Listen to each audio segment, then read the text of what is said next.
Hi, good morning, everybody. It's me, Dr. Bob. Well, welcome to week 3. I have to get my cheat sheet here in my notes.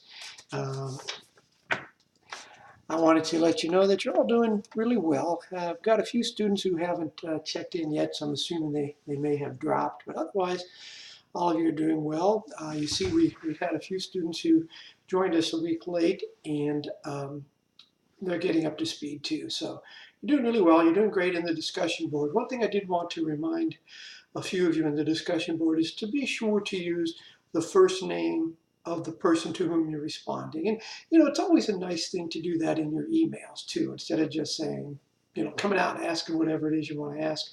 Start with hello, Joe, Sam, Dr. Bob, whomever. It's just a courtesy, and it will serve you well in your outside interests too, in your careers. So just a little courtesy there.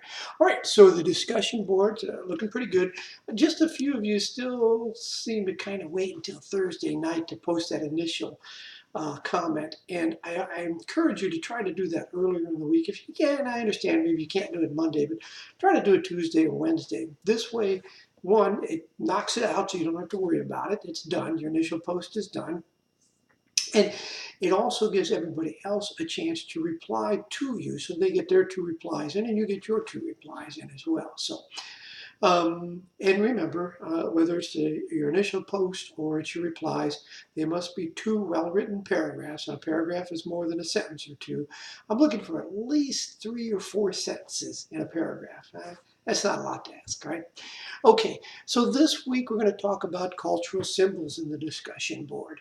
And sometimes students who aren't familiar with some of these concepts struggle a little bit. So I'll try to give you some examples right here. See my Simpsons tie? That's a cultural symbol, right?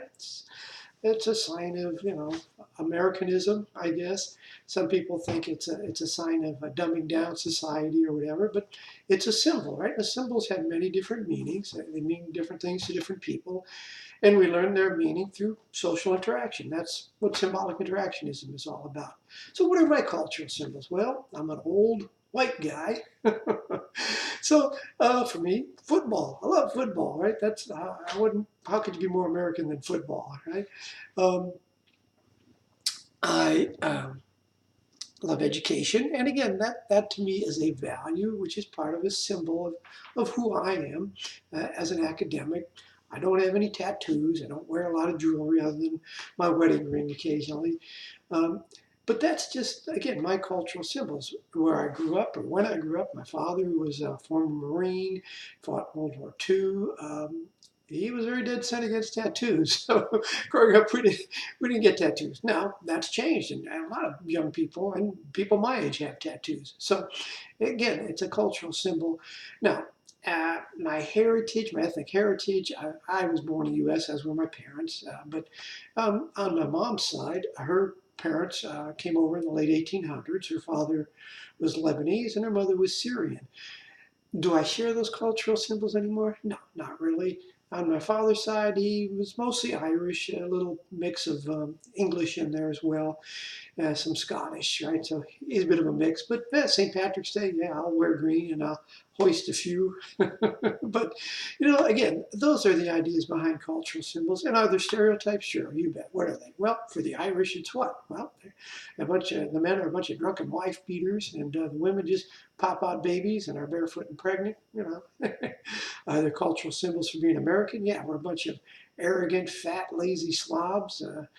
A bunch of warmongers, right? If you ever travel in other countries, you get that reaction from people. So, okay, I think that's enough there. One last thing I want to talk to you about is the paper. And again, remember, it's never too early to start on your paper. I always say, start with an outline, look at the rubric, look at the guidelines, start with an outline, and then fill it in as you go along. Work on it a little bit every day. If not every day, every couple of days, maybe at least once a week, try to put some things down on the paper or on your computer. I guess we don't put things down on paper too much anymore. Okay, so that's it for this week. Again, as always, I'm available. Send me an email. If you need to talk for a long time, you can always call me. I'm usually available. So anyway, I hope y'all have a great week, and I will be talking to all you good people real soon. Thanks. Bye.